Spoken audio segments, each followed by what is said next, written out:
Leer para entender el mundo y para poder cambiarlo, con el propósito de mejorarlo. Leer para cambiar uno mismo, leer por gusto, por pasión, para saber, para conocer y también para dudar, para cuestionar. Letras militantes. Comenzamos. La cuestión palestina. 1. Palestina y los palestinos. Hasta hace aproximadamente los últimos 30 años del siglo XIX, todo lo que estaba al este de una línea imaginaria, trazada en algún sitio entre Grecia y Turquía, se llamaba Oriente.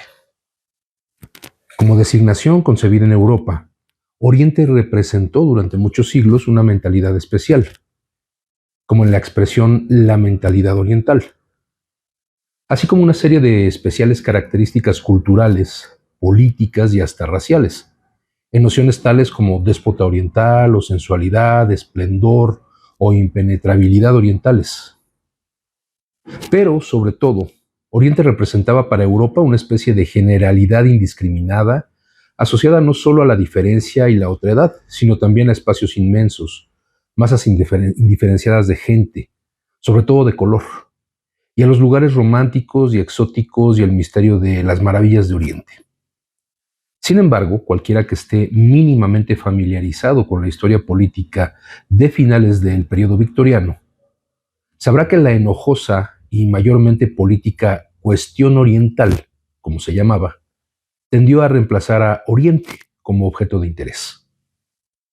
Se calcula que en 1918 la ocupación colonial de las potencias europeas abarcaba aproximadamente el 85% del planeta, del que un importante segmento pertenecía a las regiones en otro tiempo conocidas simplemente como orientales. Así, la visión romántica de Oriente fue reemplazada por la problemática de tratar con Oriente, primero en competencia con otras potencias europeas que allí operaban, y luego con los propios pueblos coloniales en su lucha por la independencia. De ser un lugar que estaba allá lejos, Oriente pasó a convertirse en un espacio de extraordinariamente urgente y preciso detalle, un lugar con numerosas subdivisiones. Una de ellas, Oriente Próximo, sobrevive hoy como una región de Oriente que connota infinitas complejidades, problemas y conflictos. En el centro de estos se halla lo que he dado en llamar la cuestión palestina. Cuando nos referimos a un tema, lugar o persona con la expresión la cuestión de, podemos aludir a una serie de cosas distintas. Por ejemplo, uno concluye un examen de asuntos corrientes diciendo, y ahora pasaré a la cuestión de X. Lo importante aquí es que X es un tema aparte de los demás y debe ser tratado aparte. En segundo término, la cuestión de se utiliza también para referirse a algunos problemas de larga duración, particularmente difíciles e insistentes. La cuestión de los derechos, la cuestión oriental, la cuestión de la libertad de expresión. En tercer lugar, lo que resulta menos habitual, la cuestión de puede emplearse de modo que sugiera que el estatus del objeto aludido en la frase sea incierto, cuestionable, inestable. La cuestión de la existencia del monstruo del lago Ness, por ejemplo. En relación con Palestina, la utilización de la cuestión entraña los tres tipos de significado. Como es el Oriente del que forma parte, Palestina existe en otro mundo distinto del Atlántico habitual. Palestina representa también, en cierto modo, el más espinoso problema internacional de la vida de posguerra. La lucha por, para y en Palestina, que ha absorbido las energías de más gente que ninguna otra durante un periodo de tiempo comparable. Por último, y esta es una de las principales razones de este libro, el de Palestina es en sí mismo un concepto sumamente debatido y hasta cuestionado. La mera mención del nombre, por una parte, constituye para los palestinos y sus partidarios un acto de importante y positiva afirmación política, mientras que, por otra, para sus enemigos es un acto de negación. Igualmente enérgico, pero mucho más negativo y amenazador. Baste recordar aquí que las manifestaciones realizadas en las calles de los grandes centros cosmopolitas estadounidenses a finales de la década de 1960 y la mayor parte de la década de 1970 fueron organizadas por facciones que afirmaban: Palestina existe o no hay ninguna Palestina. Hoy en Israel es costumbre referirse oficialmente a los palestinos como los llamados palestinos, lo que resulta una frase algo más amable que la cruda afirmación de Golda Meir en 1969, de que los palestinos no existían. El hecho cierto es que hoy Palestina no existe, excepto como un recuerdo o, lo que es más importante, como una idea, una experiencia política y humana y un acto de constante voluntad popular. Mi objeto en este ensayo será todas esas cosas sobre Palestina, aunque ni por un momento pretendo que Palestina, para alguien que hoy vive y escribe en Occidente, no sea la cuestión de. Pero incluso admitir eso supone ya aventurarse en un terreno relativamente desconocido.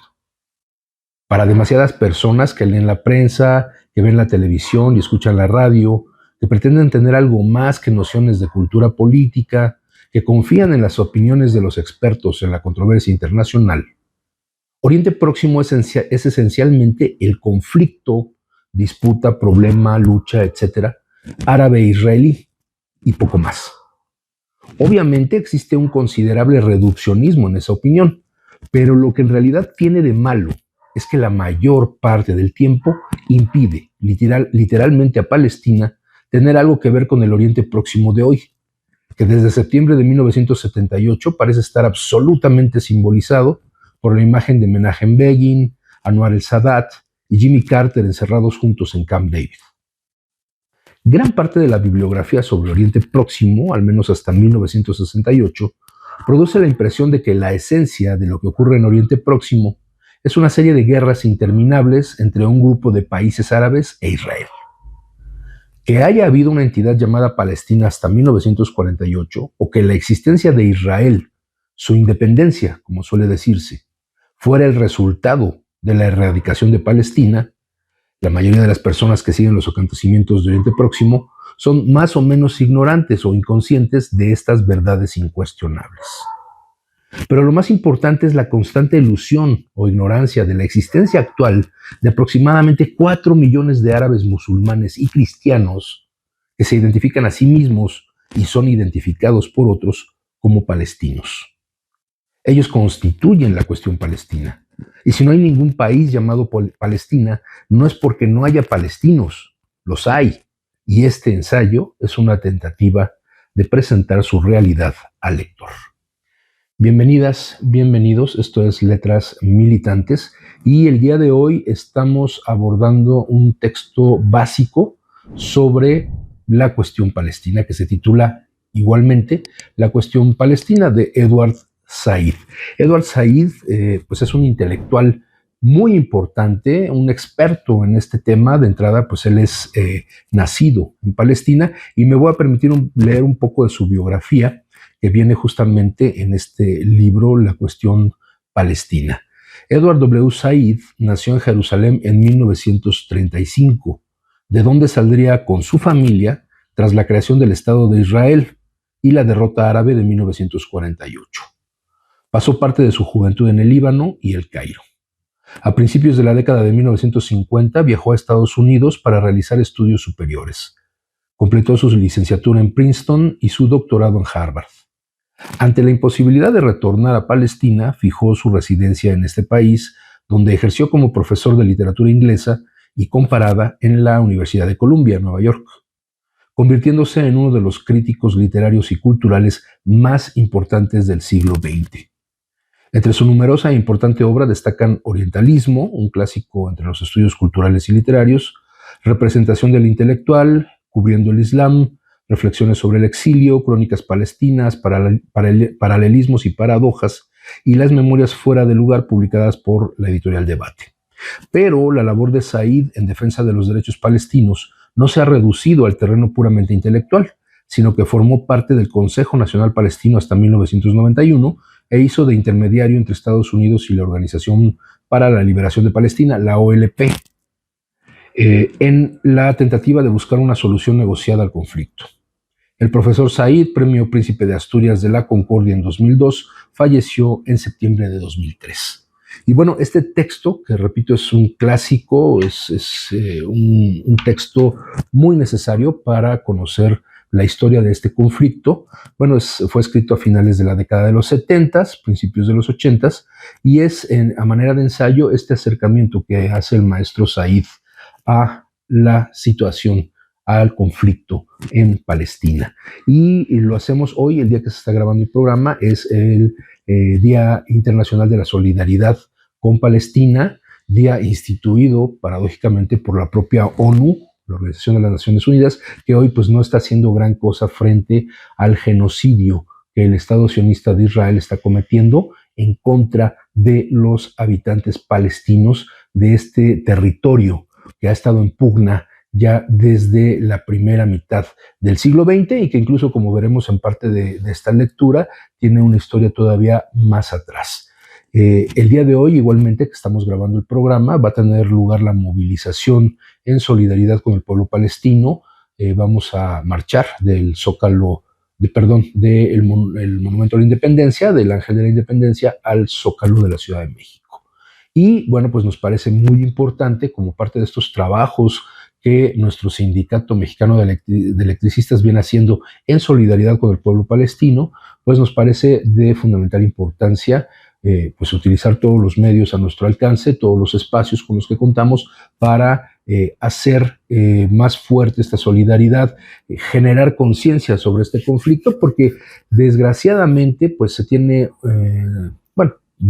afortunadamente, esa es la cuestión de este libre albedrío y esta posibilidad de abarcar diferentes aspectos del espectro intelectual e informativo del mundo, pues hay diferentes posiciones frente al conflicto palestino.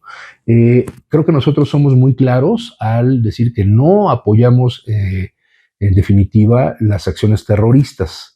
Esto por las acusaciones que se hacen contra Hamás, que incluso en su momento pues fueron acusados de antisemitismo por reivindicar este famoso texto de los protocolos de los sabios de Sion, un libro apócrifo que sabemos bien que fue escrito por la policía del zar en la Rusia zarista, y que pues trae una serie de infundios en contra de la comunidad judía, basados en otro libro que a lo mejor pronto retomaremos aquí. Pero Hamás retoma muchas de las posturas, o retomó en su momento muchas de las posturas expresadas en ese libro falso, un libro falso, o de testimonios falsos. Y bueno, pues los ataques terroristas no son algo que se pueda justificar tan fácilmente, ¿no? Se pueden debatir, se pueden discutir, pero no se pueden justificar.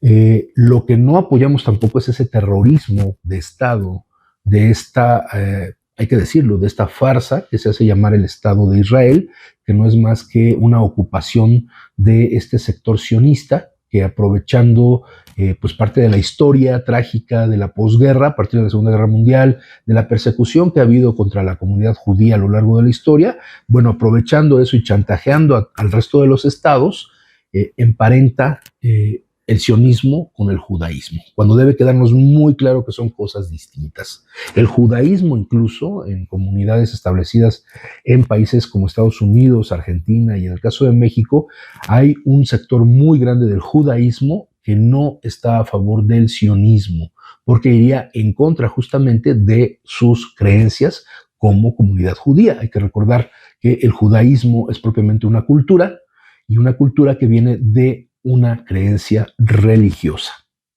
Y bueno, el sionismo es otra cosa totalmente aparte que no tiene que ver con estas creencias religiosas, sino con una ocupación militar, una ocupación violenta, un despojo violento que se está viviendo desde, a todo lo largo del siglo XX en contra de los pobladores originales de esa región, que son los palestinos. Pero bueno, entremos ya en la lectura del texto. Repito, un texto muy importante y un texto que nos abre los ojos frente a esta realidad que estamos viviendo sobre el conflicto palestino. Gran parte de la historia reciente implica a los palestinos, y como su realidad actual es una historia dispersa en lugares probables e improbables. Ningún simposio de asuntos exteriores, libro escolar o actitud moral está completo sin la debida referencia al terrorismo palestino, a veces también denominado árabe, Esta es una cuestión importante porque a partir de un fenómeno muy particular y muy bien definido, se generaliza hacia toda pues una región geográfica importante y a una serie de culturas que no necesariamente comparten las mismas creencias, aunque en la mayoría de ellos comparten la misma religión, que es el Islam. Cualquier director de cine que se respete y que planifique una película sobre alguna atrocidad actual, y probablemente inventada, no dejará pasar la ocasión de introducir a un palestino en su reparto como una especie de terrorista con carnet. De inmediato vienen a la mente películas como Domingo Negro y Carga Maldita, que por cierto, en la segunda parte del programa vamos a sugerir algunos títulos de documentales y películas que tienen que ver con este conflicto y que de manera muy dinámica nos exhiben qué es lo que está pasando. Y este tema del cine y de la representación del terrorista árabe, así en general, está muy bien retratada en uno de estos documentales, pero ya lo comentaremos en la segunda parte del programa. Por otra parte, a los palestinos se les ha asociado canónicamente con todas las características de los refugiados, que, dependiendo de la ocasión, se pudren en los campos, representan una pelota política utilizada por los estados árabes, son terreno de cultivo para el comunismo, tienden a procrear como conejos, etc. Estos lugares comunes en los que se ha basado este discurso para denigrar a la comunidad palestina y a la comunidad, al mundo árabe en general. Otros comentaristas más analíticos y pragmáticos han señalado con frecuencia que los palestinos constituyen una élite en el mundo árabe. No solo parecen tener un mayor nivel educativo que cualquier otro grupo nacional, también están bien situados en posiciones estratégicas en lugares estratégicos de toda la comunidad árabe. Puntos de presión tales como ministerios del petróleo, instalaciones petroleras en el Golfo Pérsico, asesorías económicas y educativas y un amplio segmento de puestos de la alta burguesía árabe, banqueros, empresarios, intelectuales, están ocupados por palestinos, todos los cuales se supone que están hambrientos de problemas y de venganza. Que bueno, también, al mencionar que se trata de un análisis muy pragmático, también es sesgado y es reduccionista, porque pues sabemos que incluso estos puestos en ministerios del petróleo, instalaciones petroleras del Golfo Pérsico, pues cambiaron también radicalmente con la guerra del Golfo, que tiene lugar en los años 90, después de que fue escrito este texto importante. Por último y más recientemente, por primera vez desde 1948, el debate político estadounidense ha vuelto al problema palestino. Empezando con el presidente Carter, ya no se considera una señal de puro antisemitismo decir que la paz en Oriente Próximo por fin debe abordar con seriedad el problema de los palestinos, porque este es también parte del discurso de esta facción sionista, que cualquier crítica que se le hace al Estado de Israel, nuevamente tomando el chantaje a partir del Holocausto, dicen, bueno, es una posición antisemita. Y recordemos, y esto hay que insistirlo constantemente, el antisionismo no es antisemitismo. Yo me declaro antisionista, pero no por ello soy antisemita. Bueno,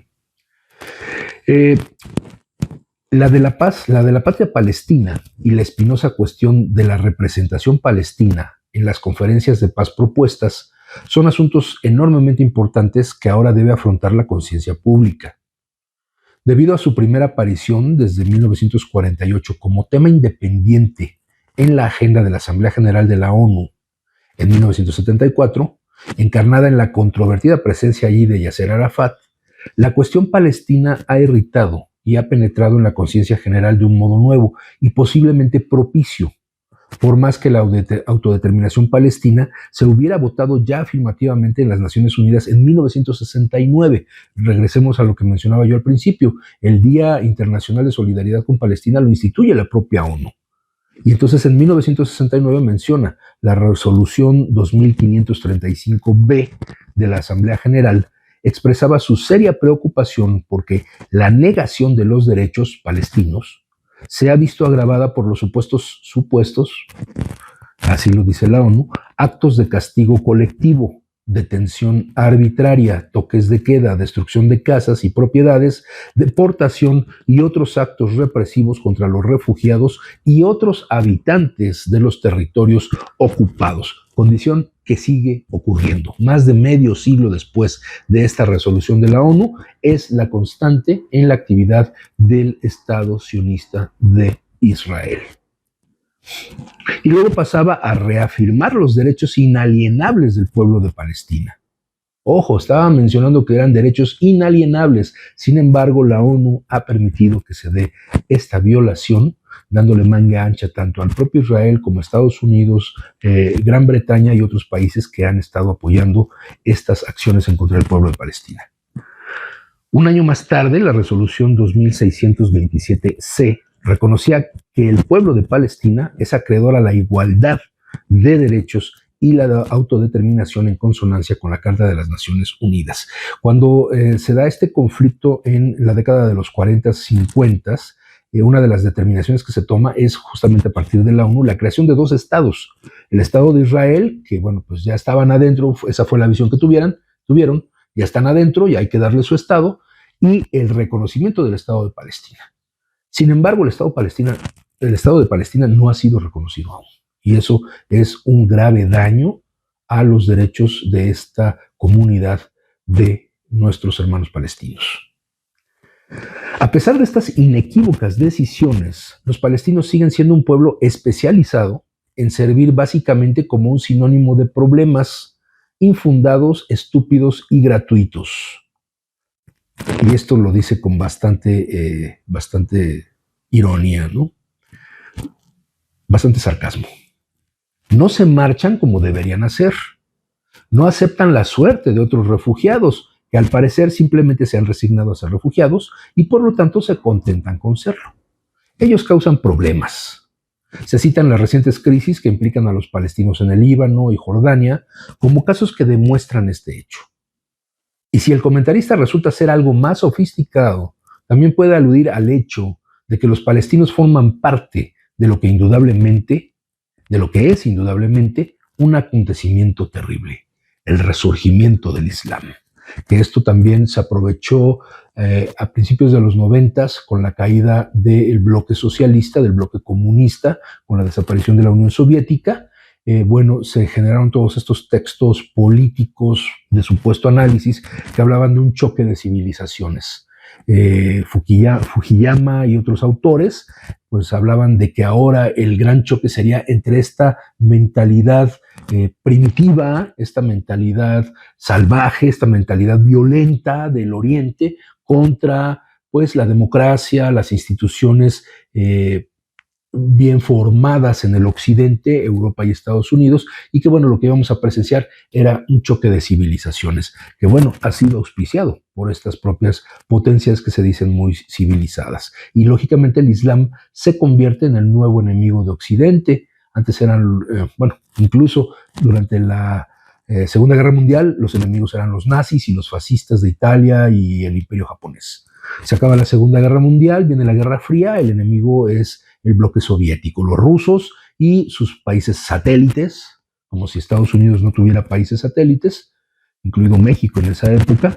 Y bueno, al desvanecerse este bloque socialista, entre comillas, porque recordemos que no todos eran socialistas, el nuevo enemigo pues es el Islam. Son los terroristas que en muchos países fueron fomentados por los propios Estados Unidos.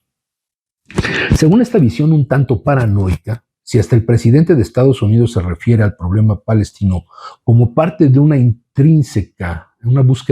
parte intrínseca de la paz en Oriente Próximo, ello se debe al petróleo musulmán, al fanatismo musulmán y al chantaje musulmán.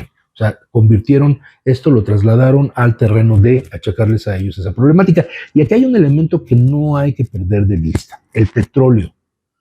Recordemos la ubicación geográfica de Palestina.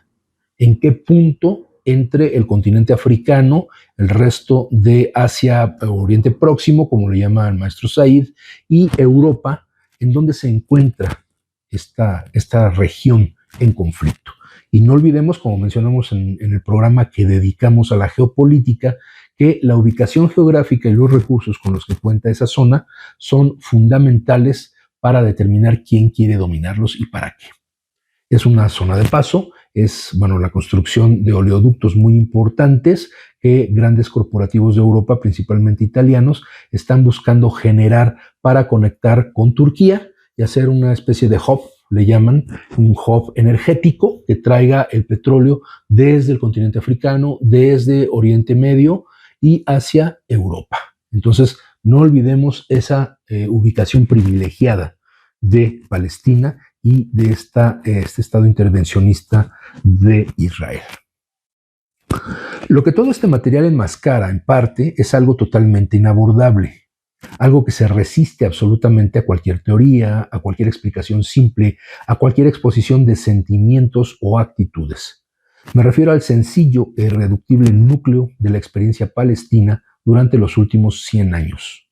El hecho de que en la tierra llamada Palestina existió como una enorme mayoría y durante cientos de años un pueblo en gran parte nómada, pero, sin embargo, social, cultural, política y económicamente identificable, cuya lengua y religión eran, para la inmensa mayoría, el árabe y el islam respectivamente.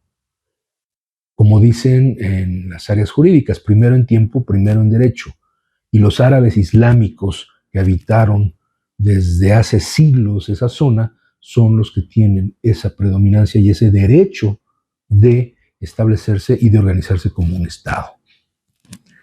Este pueblo, o si se desea negarles cualquier concepción moderna de sí mismos como pueblo, es también la manera irónica como lo escribe Edward Said, este grupo de personas se identificaba con la tierra que labraba y en la que vivía.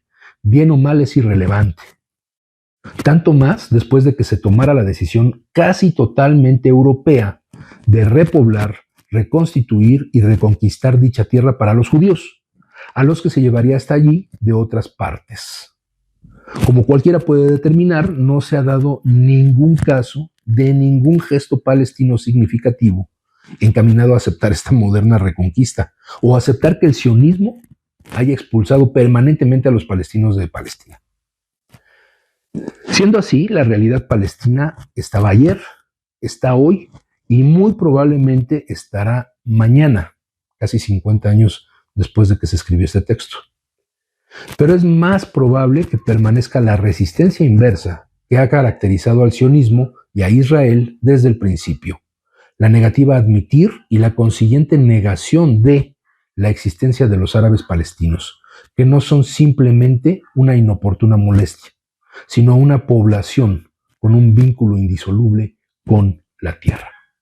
Bien, vámonos a la pausa musical a cargo de nuestro compañero Carlos Villanueva, música original, escrita e interpretada por nuestro compañero, colaborador de la Prosecretaría del Trabajo y de Radio ESME. Y regresando de esta pausa musical, continuamos con este muy, muy interesante texto.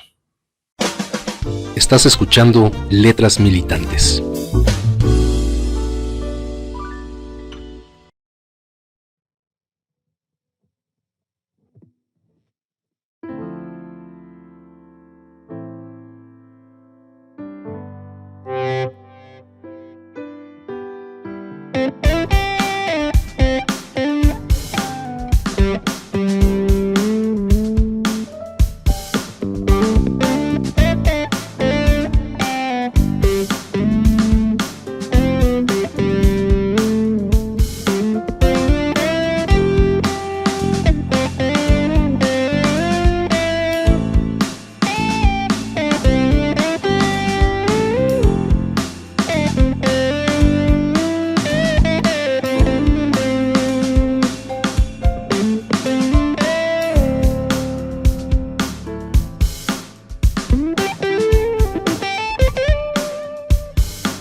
Letras Militantes. Continuamos.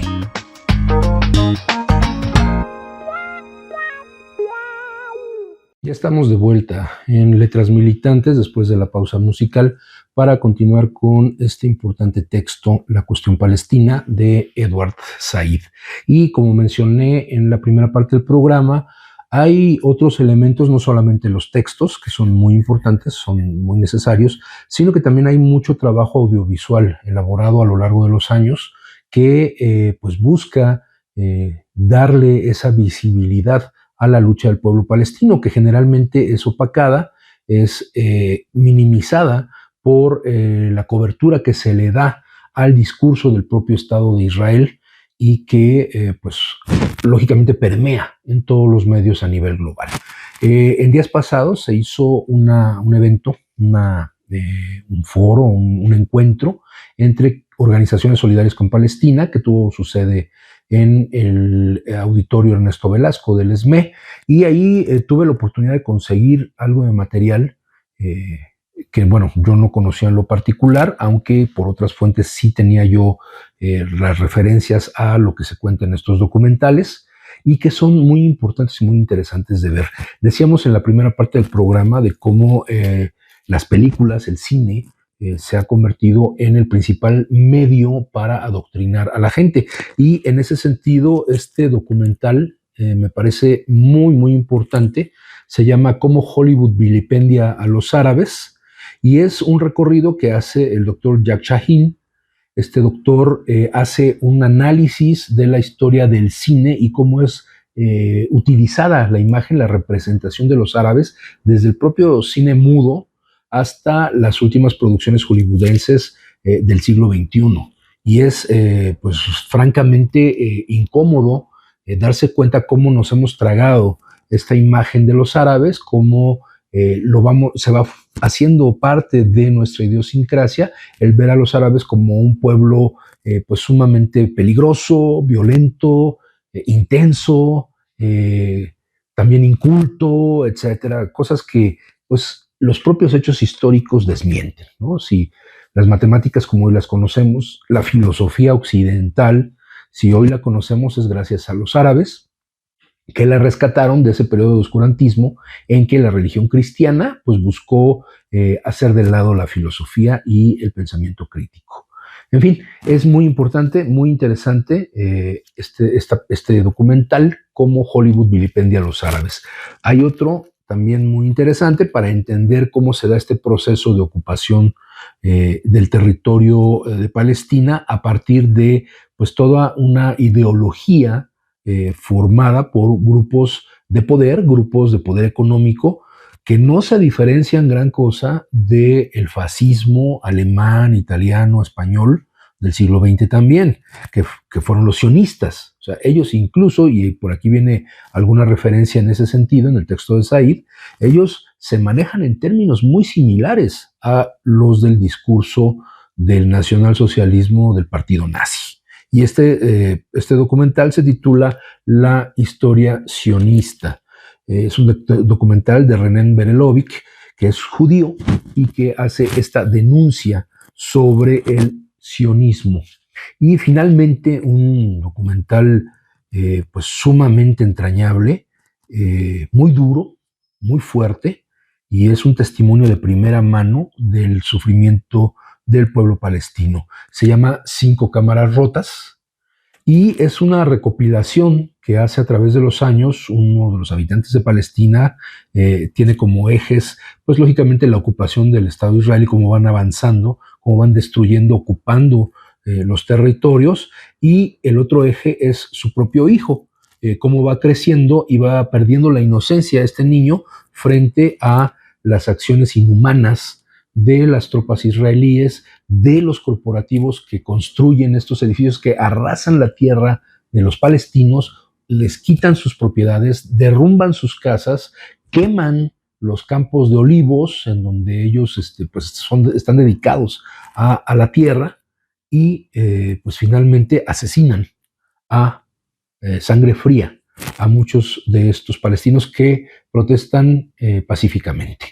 Un documental muy fuerte, pero muy necesario de ver, 5 cámaras rotas. Estas películas, lo que vamos a hacer es poner los links, los enlaces en la página, nuestra página de Cineclub Artes 45, para que puedan redirigirse a la propia red a estas películas y puedan verlas de manera inmediata con subtítulos en español y que puedan conocer también de primera mano esta información.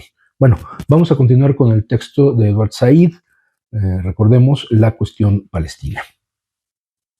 La cuestión palestina es, pues, la pugna entre una afirmación y una negación. Y es una pugna previa que se remonta a más de 100 años atrás, la que anima y da sentido al actual impas entre los estados árabe e Israel. Dicha pugna ha sido casi cómicamente desigual desde el principio. Sin duda, hasta ahora y en lo que respecta a Occidente, Palestina ha sido el lugar donde una creciente población de judíos relativamente avanzada, por europea, ha realizado milagros de construcción y civilización y ha librado con éxito brillantes guerras técnicas contra lo que siempre se había representado como una población estúpida y en esencia repelente de habitantes autóctonos árabes incivilizados.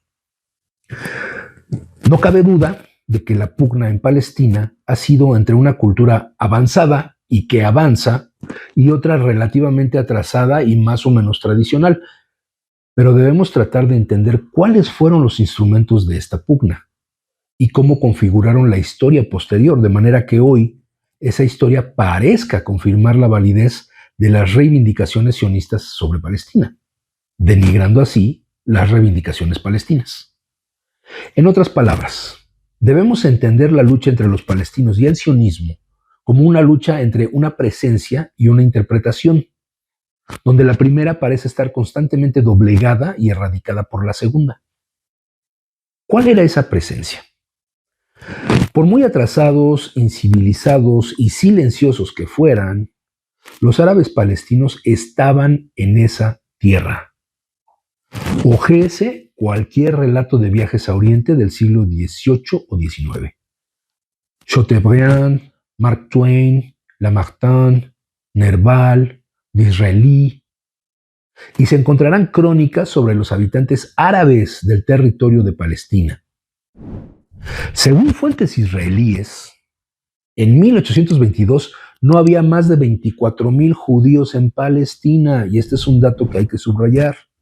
Menos del 10% del total de una población abrumadoramente árabe a principios del siglo XIX. Es cierto que en su mayor parte se describía a estos árabes como faltos de interés y subdesarrollados, pero al menos estaban allí. Y esto, hay que tener mucha atención, es desde una visión eurocentrista, una visión colonialista, ¿no? No estaban interesados en convertirse en un estado, nación, que tuviera el avance tecnológico, sino que estaban ahí, porque vivían ahí. Bueno, eso es más que suficiente para tener el derecho sobre esa tierra. Sin embargo, casi siempre, puesto que esa tierra era palestina y por lo tanto, para la mentalidad occidental, estaba controlada no por sus realidades y habitantes actuales, sino por su glorioso y prodigioso pasado y por el potencial en apariencia ilimitado de su posiblemente no menos glorioso futuro. Palestina, hay que subrayar esta parte, se veía como un lugar para ser poseído de nuevo y reconstruido. Geopolítica. Alphonse de Lamartine es un perfecto ejemplo de ello. En 1833 realizó y produjo una descripción de varios cientos de páginas de sus viajes, Voyage en Orient, o Viaje al Oriente. Cuando publicó la obra, le añadió un résumé politique, un resumen político, en la forma de una serie de sugerencias al gobierno francés, que era quien tenía el control de la zona en aquel entonces. Aunque en el Voyage propiamente dicho había detallado numerosos encuentros con campesinos árabes y habitantes de las poblaciones de Tierra Santa, el résumé declaraba que el territorio no era en realidad un país. Presumiblemente sus habitantes tampoco eran verdaderos ciudadanos, y por lo tanto constituía un maravilloso lugar para que Francia emprendiera un proyecto imperial o colonial. Lo que hace Lamartine es anular y trascender una realidad fáctica, un grupo de árabes residentes, mediante un deseo futuro, el que la tierra se quede vacía para el desarrollo de una potencia que la merece más, desde la lógica visión de las potencias de Occidente. Es precisamente esta clase de pensamiento, casi al pie de la letra, el que informaría el eslogan sionista formulado por Israel Zangwill para Palestina hacia finales de siglo. Una tierra sin gente para una gente sin tierra. Ese fue, repito, el eslogan de los sionistas que también podemos ver en el documental que comentamos. Y ello porque Palestina siempre ha representado un papel especial en la imaginación y en la voluntad política de Occidente, que es donde se originó también de común acuerdo al moderno sionismo. Palestina es un lugar de causas y peregrinaciones. Fue el trofeo de las cruzadas, así como un lugar cuyo propio nombre y el interminable nombrar y renombrar histórico del lugar ha sido una cuestión de importancia doctrinal. Como ya he dicho, llamar al lugar Palestina y no, pongamos, Israel o Sión, es ya un acto de voluntad política. Ello explica en parte la insistencia de numerosa bibliografía pro-sionista en la dudosa afirmación de que Palestina se utilizó solo como una designación administrativa en el Imperio Romano y nunca después de él. Obviamente durante el periodo del mandato británico a partir de 1922. Lo importante aquí ha sido mostrar que Palestina es también una interpretación, y una interpretación con mucha menos continuidad y prestigio que Israel. Pero puede verse en ello otro ejemplo del mismo mecanismo empleado por Lamartine. La utilización de un sueño futuro o pasado para borrar las realidades que subyacen entre pasado y futuro. La verdad es, obviamente, que si uno lee a geógrafos, historiadores, filósofos y poetas que escribieron en árabe a partir del siglo VIII, encontrará referencias a Palestina. Por no hablar de las innumerables referencias a Palestina en la literatura europea desde la Edad Media hasta hoy. Este aspecto puede ser secundario, pero sirve para mostrar cómo epistemológicamente, es decir, en un sistema de conocimientos, el nombre de Palestina y sin duda la propia presencia de habitantes en ella se han transmutado, debido a que Palestina lleva una carga imaginativa y doctrinal tan pesada, de una realidad a una irrealidad, de una presencia a una ausencia. Mi afirmación más importante aquí es que, en lo que a los árabes palestinos se refiere, el proyecto sionista para y la conquista de Palestina ha sido simplemente el de mayor éxito y hasta el momento el más prolongado de entre los muchos proyectos europeos que ha habido desde la Edad Media. Y lo digo como una afirmación histórica relativamente simple, sin que en este momento quiera decir nada sobre el relativo mérito intrínseco del sionismo con respecto a otros proyectos anteriores. Palestina se convirtió en un país con predominio árabe e islámico hacia finales del siglo VII. Casi inmediatamente después, sus fronteras y sus características, incluido su nombre en árabe, Filastín, pasaron a conocerse en todo el mundo islámico, tanto por su fertilidad y belleza como por su importancia religiosa. A finales del siglo X, por ejemplo, encontramos este pasaje en árabe. Filastín es el más occidental de las provincias de Siria. Es la más occidental de las provincias de Siria. En su mayor longitud, desde Rafah hasta la frontera de Al-Layun o Legio, un jinete necesitaría 2 días para recorrerla, y parecido tiempo se tarda en cruzar la provincia a lo ancho desde Jaffa hasta Rihá, Jericó, Sugar, Segor o Soar, y el país del pueblo de Lot, Diyar Kaumlot. Al-Jibal, las montañas de Dom, y Ash-Shara hasta Al-Ilá. Al-Jibal y Ash-Shara son 2 provincias distintas pero contiguas, se incluyen en Filastín y pertenecen a su gobierno. Filastín es regada por las lluvias y el rocío. Sus árboles y sus tierras cultivadas no necesitan de riego artificial, y solo en Nablus se encuentran aguas corrientes aplicadas a este fin. Filastín es la más fértil de las provincias sirias.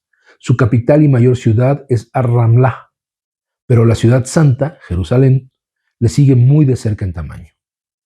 En la provincia de Filastín, pese a su pequeña extensión, hay unas 20 mezquitas con púlpitos para el rezo del viernes. Termina ahí la cita. En 1516, Palestina se convirtió en una provincia del Imperio Otomano, pero esto no la hizo menos fértil ni menos árabe o islámica.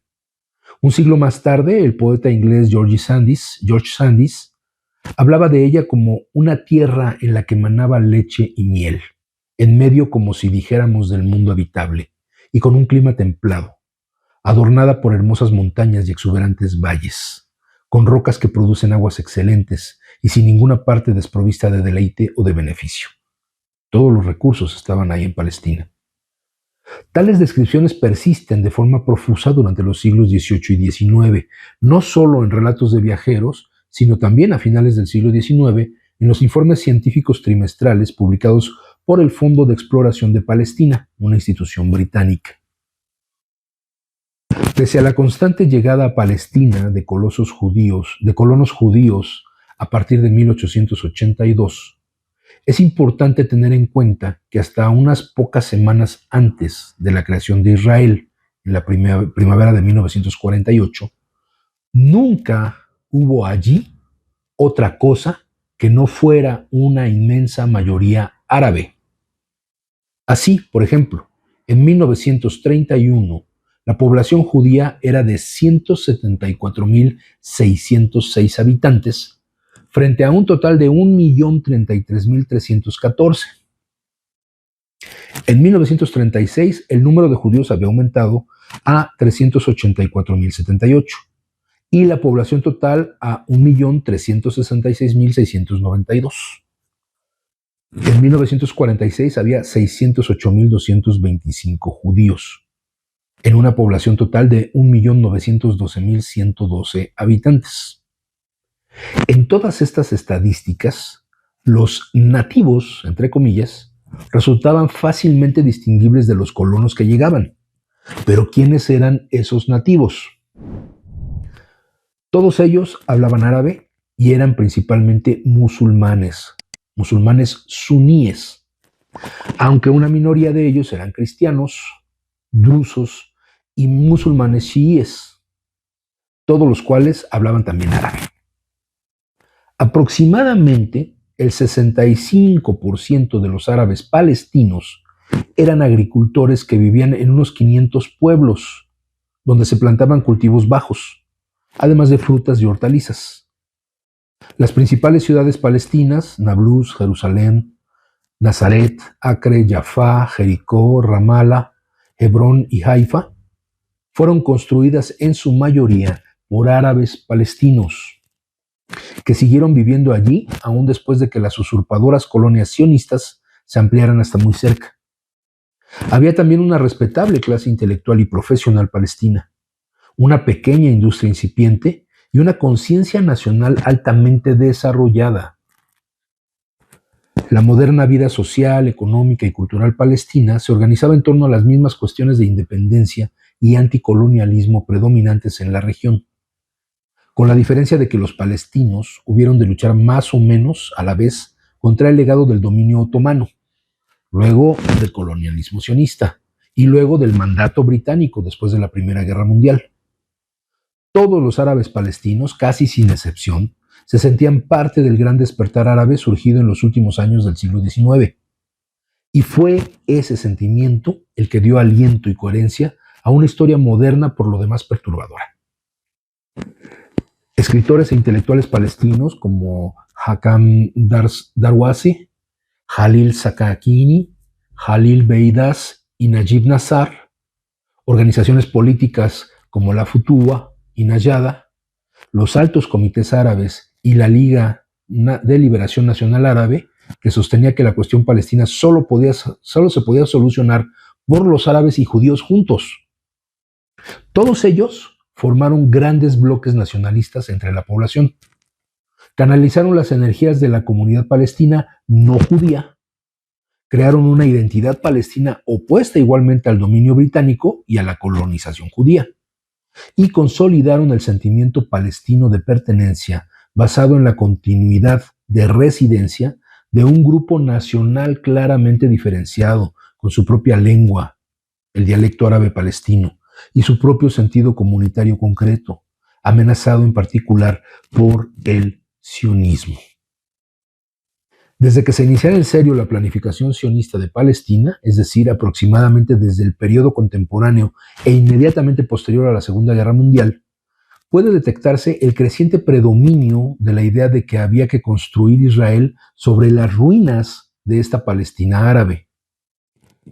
Al principio, la idea se declaraba con bastante prudencia y se la hacía encajar en las concepciones de un colonialismo reconstructor, tan crucial en el primer imperialismo europeo. En 1895, Theodor Herzl anotaba en sus diarios que había que hacer algo con los palestinos autóctonos. Y esta es la cita más aterradora. Y Theodor Herzl es pues, uno de los principales ideólogos del sionismo. Tendremos que hacer desaparecer a la población indigente a través de la frontera, buscándole empleo en los países de tránsito, al tiempo que le negamos cualquier empleo en nuestro propio país. Tanto el proceso de expropiación como el de eliminación de los pobres debe realizarse de manera discreta y circunspecta. Estos son los ideólogos del Estado israelí. Lord Rothschild, que la familia Rothschild sabemos que es una de las familias más adineradas, de origen judío también, que están situadas en Europa y que año con año se reúnen para definir los rumbos financieros de sus propias organizaciones financieras, sus bancos, sus fondos de inversión, sus proyectos de inversión en energía, etcétera, junto con sus socios de todo el mundo, hasta mexicanos ha habido de mucho dinero en esas reuniones. Lord Rothschild, que es uno de los antepasados, mantuvo correspondencia con el gobierno británico en nombre de los sionistas en la fase que llevó a la publicación de la Declaración de Balfour. Su memorando del 18 de julio de 1917 menciona el principio de que Palestina debe reconstituirse como el hogar nacional del pueblo judío. Chaim Weizmann no tardaría en hablar del hecho de que los británicos entendían que solo los judíos eran capaces de reconstruir Palestina y de darle un lugar en la moderna familia de las naciones. El gran rabino de Inglaterra, el doctor J.H. Hertz, habló con elocuencia del poderoso apoyo británico al restablecimiento en Palestina de un hogar nacional para el pueblo judío. Ninguna de estas afirmaciones resulta demasiado clara con respecto a qué es lo que en ese momento se encontraba en Palestina. Sin embargo, la reconstitución y reconstrucción del país implicaban inequívocamente que su vigente constitución, incluidos cientos de miles de árabes, había de disolverse. ¿Cómo o dónde hacerlo? No queda muy claro. Para que en su lugar apareciera un nuevo Estado judío. El estilo de estas declaraciones de intenciones es el de omitir cualquier referencia inequívoca al hecho, sin duda inconveniente, de que el país ya estaba constituido, aunque solo fuera como una colonia, y que resultaba de lo más improbable que sus habitantes se sintieran contentos con su reconstitución por parte de una nueva fuerza colonial. Pero las declaraciones en sí mismas son absolutamente exactas. Palestina fue reconstruida, reconstituida y restablecida. Creo que lo brutales que resultaron esos actos queda perfectamente de manifiesto en estas observaciones de Moshe Dayan, realizadas en abril de 1969. Vinimos a este país que ya estaba poblado por árabes, y aquí estamos estableciendo un Estado hebreo, es decir, judío. En considerables zonas del país, el área total era aproximadamente del 6%, les compramos las tierras a los árabes. Donde había pueblos árabes, se construyeron pueblos judíos. Ustedes ni siquiera saben los nombres de aquellos pueblos árabes, y no les culpo, puesto que aquellos libros de geografía ya no existen. No solo no existen los libros, sino que los pueblos árabes tampoco están allí. Nahalal, el propio pueblo de Dayan, surgió en lugar de Mahalul, Jebat en lugar de Hipta, Kibbutz Said en lugar de Hanefis y Kefar Yehoshua en lugar de Tel Shaman. No hay ni un solo lugar construido en este país que no tuviera una antigua población árabe. Esa es la cita de Moshe Dayan. Incluso la terminología de Dayan, pese a su franqueza, resulta eufemística, ya que cuando dice que los pueblos árabes tampoco están allí, en realidad quiere decir que fueron sistemáticamente destruidos. Un israelí indignado por ello, el profesor Israel Shahak, que calcula que hay casi 400 pueblos eliminados de este modo, ha explicado que dichos pueblos fueron completamente destruidos, con sus casas, vallados y hasta tumbas y lápidas, de modo que no queda literalmente piedra sobre piedra. Y a los visitantes que están de paso se les dice que todo esto era desierto.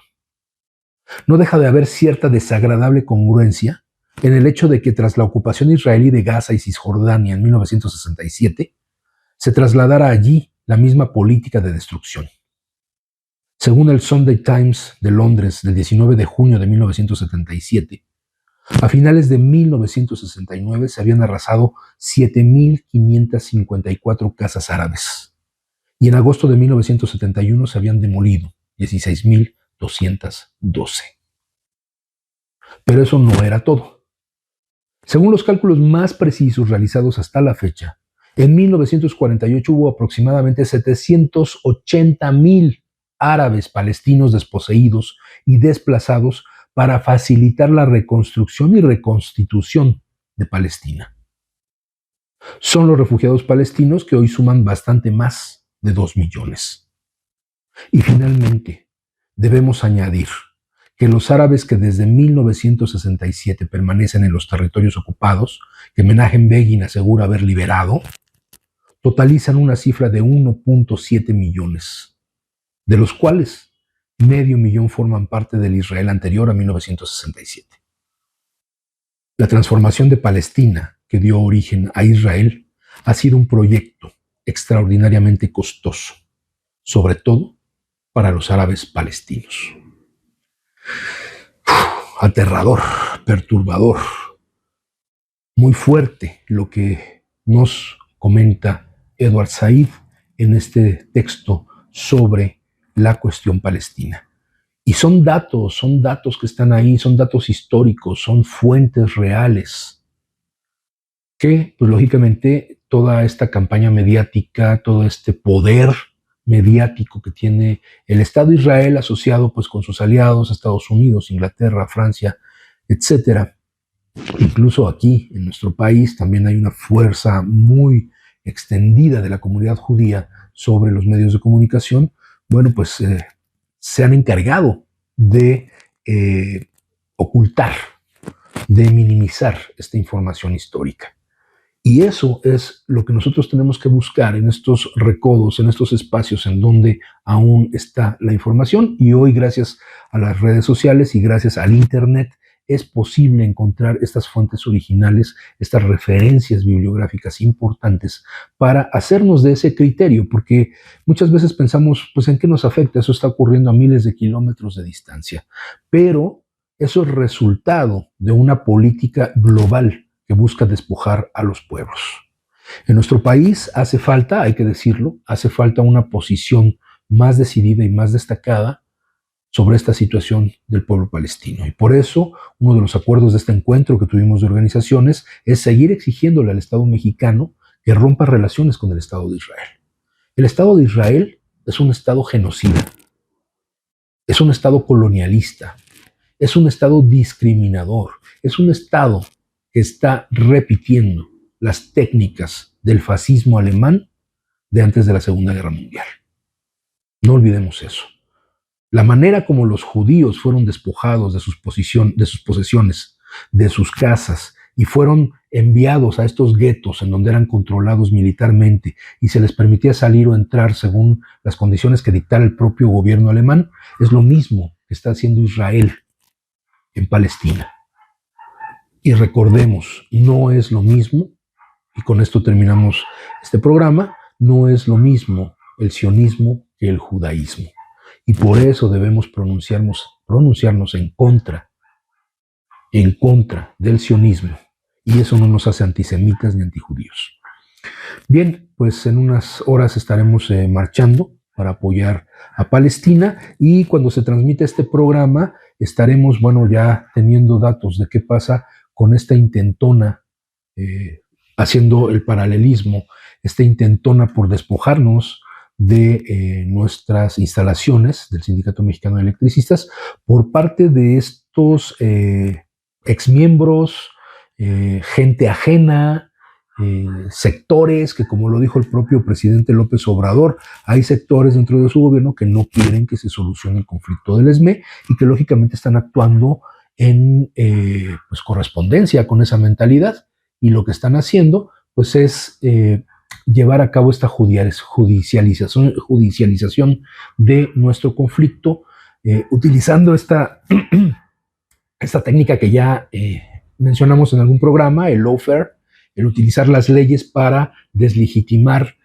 procesos democráticos y, a través de tecnicismos legales, despojar a algunos casos gobiernos, en este caso organizaciones sociales, de su personalidad jurídica. Frente a esto, pues seguimos resistiendo, y seguramente estaremos muchísimos miembros activos del ESME, de la heroica resistencia del Sindicato Mexicano de Electricistas, al pendiente y dispuestos a defender nuestras instalaciones de estos embates de gente externa que en algún momento decidió mejor salir corriendo, decidió abandonar el ESME, dijeron que ya no había nada que hacer y que hoy dicen que son los salvadores de nuestra organización.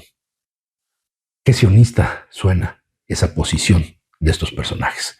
Bien, pues eso es todo por el momento. Retomaremos, creo yo, me parece conveniente, el tema palestino en la próxima emisión de Letras Militantes. Por el momento, pues, agradecemos su atención, agradezco el apoyo de, nuevamente, mis colaboradores en la Prosecretaría del Trabajo, y a nuestras camaradas de Radio ESME para la realización de este programa.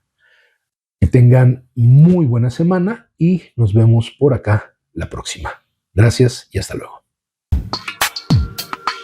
Decía Samuel Smiles, el libro es una voz viviente, es una inteligencia que nos habla y que escuchamos. Acompáñanos en la próxima emisión de Letras Militantes, a través de Radio ESME, donde a los libros les damos la palabra.